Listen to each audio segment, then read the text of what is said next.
আমরা এখন দেখব আজকে নিউজ, গরম নিউজ। আজ কাল কিংবা পরশু পরমাণুর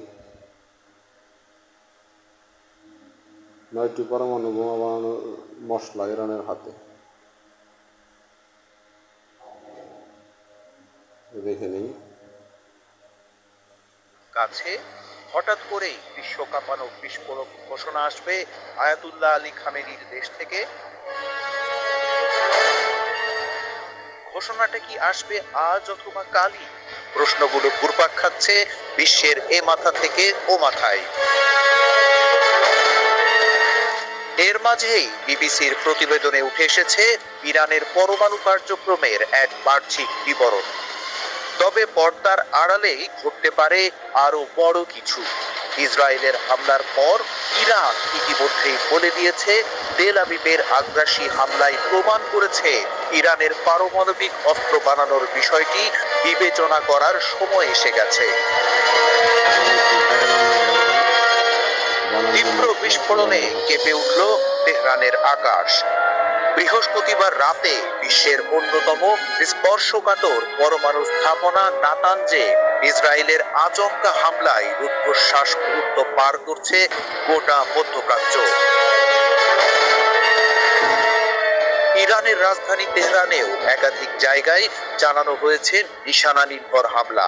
প্রাণ হারান শীর্ষ সামরিক কমান্ডার ও পরমাণু বিজ্ঞানীরা।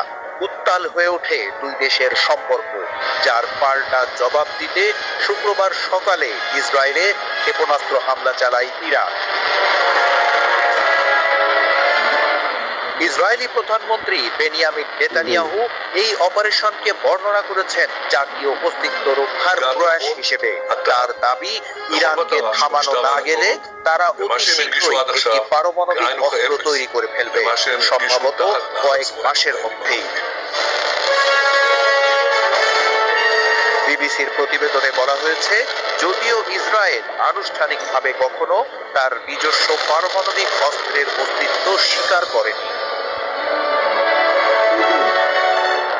ইরানের পররাষ্ট্রমন্ত্রী আব্বাস আরাকচি একে উন্মাদনার চূড়ান্ত রূপ বলে নিন্দা জানিয়ে বলেন, নাতানজ একটি শান্তিপূর্ণ পরমাণু কেন্দ্র, যা আন্তর্জাতিক পরমাণু শক্তি সংস্থার সরাসরি নজরদারিতে পরিচালিত হয়। এই হামলা পুরো অঞ্চলকে ভয়াবহ তেজস্ক্রিয় বিপর্যয়ের দিকে ঠেলে দিতে পারত।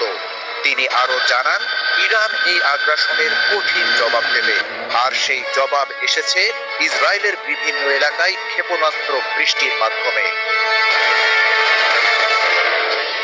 আইএইএ এর সর্বশেষ প্রতিবেদনে বলা হয়েছে, ইরান বর্তমানে 60% মাত্রার ইউরেনিয়াম সমৃদ্ধ করছে, যা অস্ত্র তৈরির জন্য প্রয়োজনীয় 90% থেকে খুব একটা দূরে নয়।